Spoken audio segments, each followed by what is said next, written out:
AJ Fury, how close are we? It seems like you've been saying couple of 2 weeks, weeks. couple of weeks for a little while.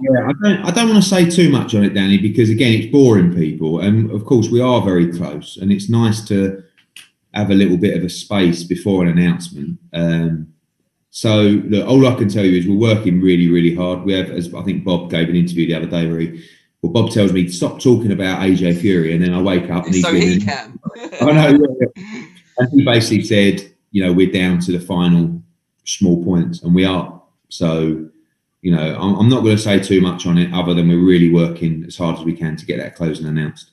What do you make of the recent pictures and videos of Fury and the shape or lack of that he's in? I don't think, I think before he goes into any main camp, he doesn't look like AJ ever. No. Of course, I think I said to AJ the other day, fucking hell, see Fury jumping in the sea, look like me, and he was like, but you're doing yourself a disservice. I know, but he's sort of like, the response from AJ was, we're going to get the best Tyson Fury. So I don't care if he's carrying a little bit of weight now. I'm training for the best ever Tyson Fury. And, make no mistake, Fury will be in, top shape for this fight. We've still probably got maybe 5 months to go, 4 or 5 months. He hasn't even started camp yet. I think the impressive thing from both these guys is they haven't stopped training. AJ since his last fight, and he don't want to stop training. I've even said to him, mate, what about a little bit of warm weather, go and relax a little bit, warm weather training, I don't know. No, I'm fine at Finchley. And he's sparring, he's training, he's preparing for the fight of his life. Now, a question I'm sure you will have been anticipating, but one I feel duty bound to ask.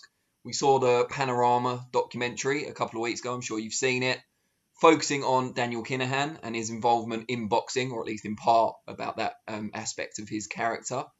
Just want to get your thoughts on it, because he's someone you have worked with, albeit probably at a distance at times, but he's someone who advises fighters that you have to work with. There's no avoiding him. What do you make of him and his impact on boxing? Well, I think, I had a lot of questions about it. It's never good for someone to portray boxing in a negative fashion like they did on that show.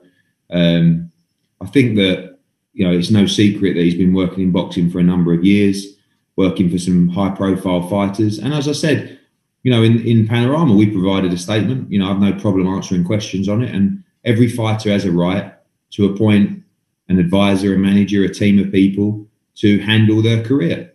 And when we're making a fight, we will deal with the person who has been elected, if you like, by that fighter to deal with. So at times there have been occasions when he is that guy. He is the advisor or the manager.